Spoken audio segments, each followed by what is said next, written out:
si cumplen los criterios que hemos estado mencionando, de paciente por lo demás sano, sin alteraciones en la biometría hemática, excepto en la cuenta plaquetaria.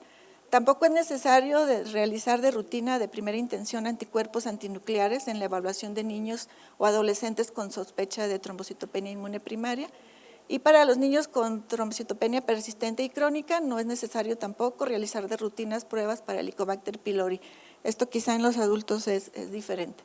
No hay evidencia suficiente para recomendar la búsqueda rutinaria de anticuerpos antiplaquetarios o antifosfolípidos de antinucleares o niveles de trombopoyetina o los parámetros plaquetarios obtenidos en equipos automatizados en la púrpura trombocitopénica inmune, en la trombocitopenia inmune primaria. Bueno, esto es lo mismo que hemos estado comentando.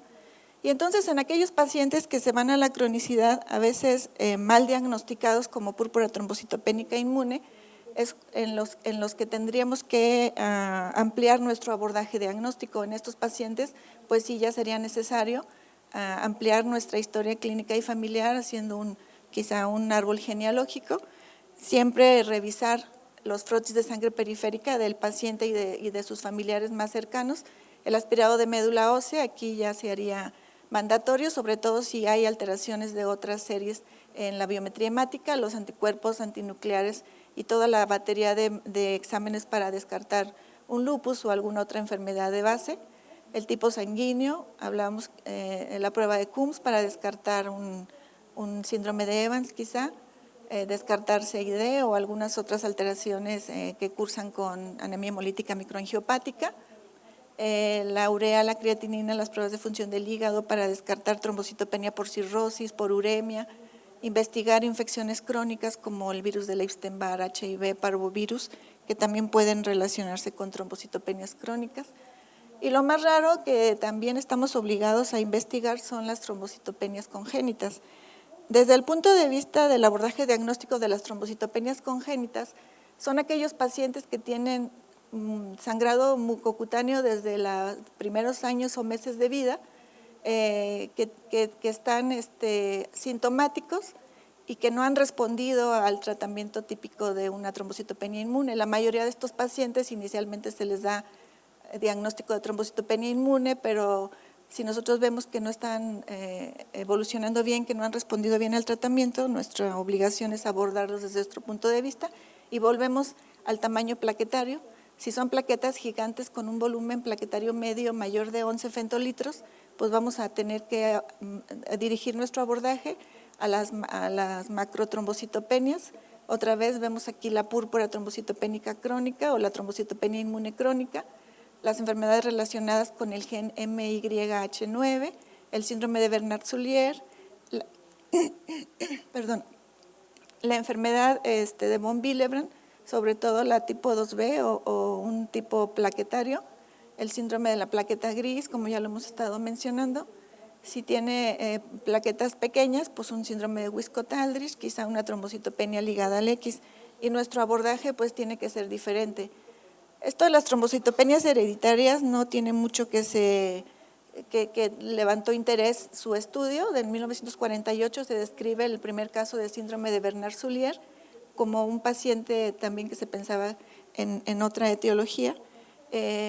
Actualmente existen 33 formas diferentes con diferentes defectos moleculares que van a afectar a 32 genes y como decíamos son 270 casos por cada millón de habitantes o 2.7 por cada 100,000.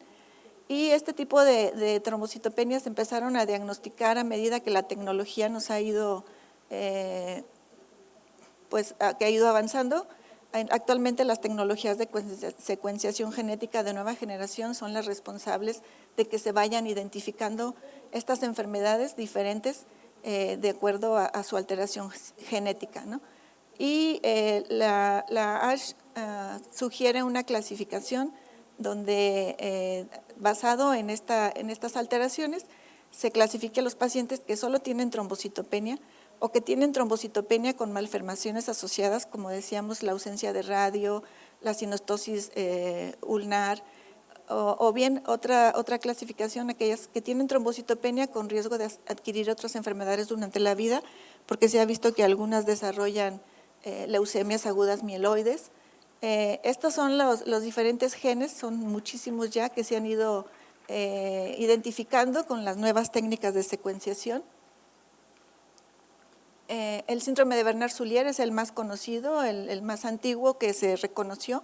Este cursa con plaquetas, es una macro trombocitopenia.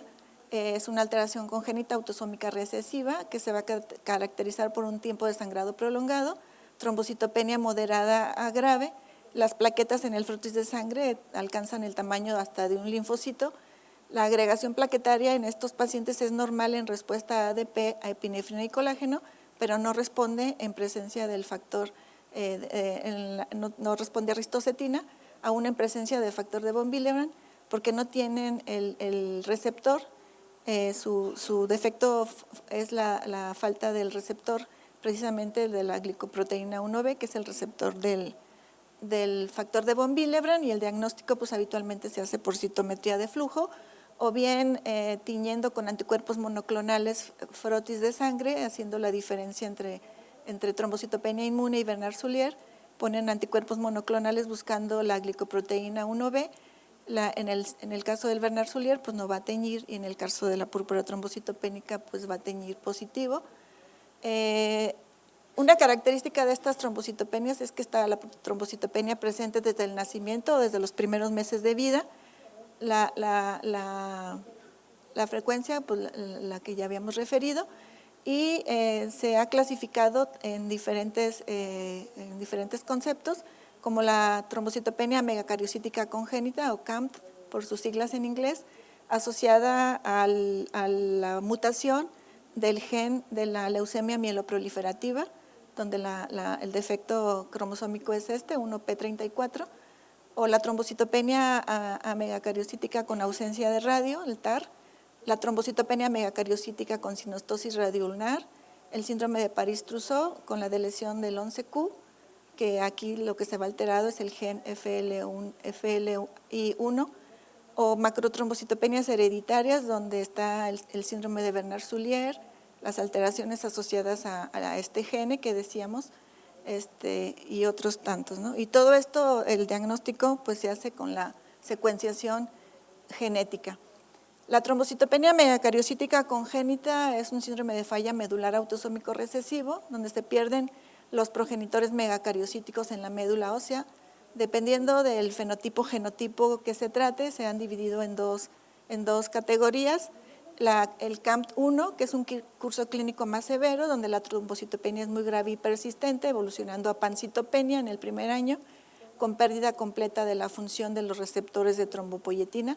La trombopoyetina es una hormona indispensable para la sobrevida y para la maduración de los megacariocitos, de tal forma que estos pacientes, al perder la función de los receptores, pues tienen una dismegacariopoiesis en la médula con megacariocitos muy disformes, pequeños, sin ninguna función, o una forma menos severa que es la CAMT2, donde los receptores de trombopoyetina funcionan parcialmente. Estos pacientes tienen mutaciones heterocigotas compuestas o son homocigotos para las mutaciones puntuales. El cuadro clínico es leve y la pancitopenia no es frecuente. Quizá las doctoras Lupita o Tere Pompa recuerden un paciente que tuvimos en San Luis con trombocitopenia megacariocítica, que les mandamos porque también desarrolló pancitopenia rápidamente. Este paciente falleció por una infección. La trombocitopenia megacariocítica congénita es una trombocitopenia grave. Decíamos, aquí lo que falta es los receptores de la trombopoyetina, y entonces los progenitores hematopoyéticos tempranos pues no van a estar en la médula ósea. Y la trombocitopenia o síntomas asociados se van a ver desde el 70% de los casos al nacimiento y en el 90% de los casos en el primer año de vida. Aquí lo que nosotros tenemos que hacer para diagnosticarlo es la revisión cuidadosa del tamaño plaquetario en el frotis.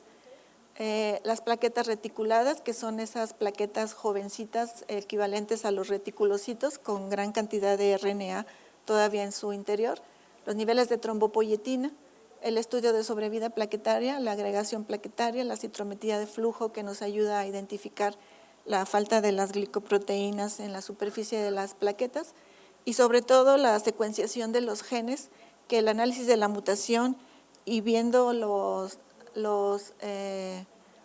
pues los archivos nos ayudan a meter a nuestro paciente en cualquiera de estas. Estos son unos casos reportados de niños que estaban diagnosticados erróneamente como trombocitopenia inmune primaria, que llegaron a un hospital donde los vieron hematólogos pediatras, que al revisar el frotis vieron que no eran macrotrombocitos, sino eran microtrombocitos, y entonces ellos orientaron el diagnóstico a trombocitopenia a Wiskott-Aldrich o a trombocitopenia ligada al X. Esta es la plaquetita chiquita, no para nada parece un macrotrombocito de una trombocitopenia inmune primaria crónica.